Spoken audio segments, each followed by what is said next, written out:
हेलोअल्कानेस या alkyl halides रासायनिक यौगिक हैं जिनमें एक या एक से अधिक हॉलोजन परमाणु होते हैं। ये यौगिक कार्बन और हॉलोजन के बीच के बंधनों की विशेषताओं के कारण बहुत महत्वपूर्ण हैं। इनका उपयोग औद्योगिक रसायनों, दवाओं और कीटनाशकों में होता है। जब हम हेलोअल्केन्स की बात करते हैं, तो हमें सबसे पहले उनके संरचना और गुणों पर ध्यान देना चाहिए। इनकी संरचना में कार्बन के चारों ओर हॉलोजन परमाणु होते हैं, जैसे कि क्लोरीन, ब्रोमीन या आयोडीन। ये बंधन सामान्यतः सिंगल बंधन होते हैं, लेकिन इनकी रासायनिक गतिविधि बहुत दिलचस्प होती है। हेलोअल्केनेस की एक महत्वपूर्ण विशेषता है उनकी नाभिकीयता।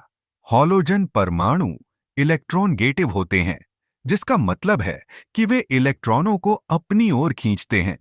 इससे कार्बन परमाणु पर सकारात्मक चार्ज का प्रभाव पड़ता है, जिससे यह नाभिकीय प्रतिक्रिया के लिए अधिक सक्रिय हो जाता है। अब बात करते हैं हेलोअल्केन्स के विभिन्न प्रकारों की। प्राथमिक, द्वितीयक और तृतीयक हेलोअल्केन्स होते हैं। प्राथमिक हेलोअल्केन्स में कार्बन परमाणु सीधे एक हॉलोजन से जुड़े होते हैं, जबकि द्वितीयक में 2 कार्बन और तृतीयक में 3 कार्बन जुड़े होते हैं। इनकी रासायनिक प्रतिक्रियाएं भी अलग-अलग होती हैं।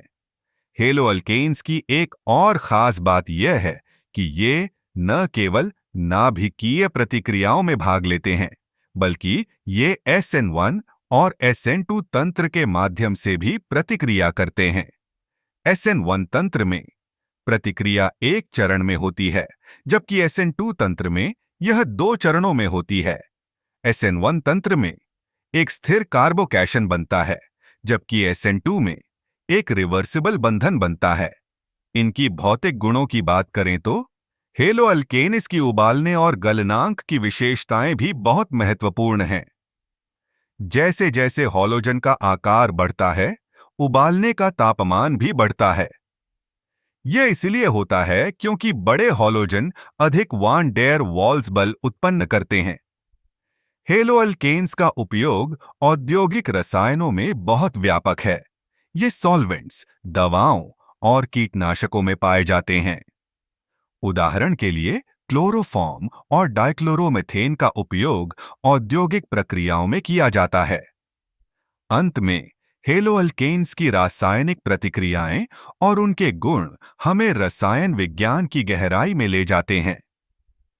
ये यौगिक न केवल वैज्ञानिक अनुसंधान में महत्वपूर्ण हैं, बल्कि हमारे दैनिक जीवन में भी इनका योगदान है।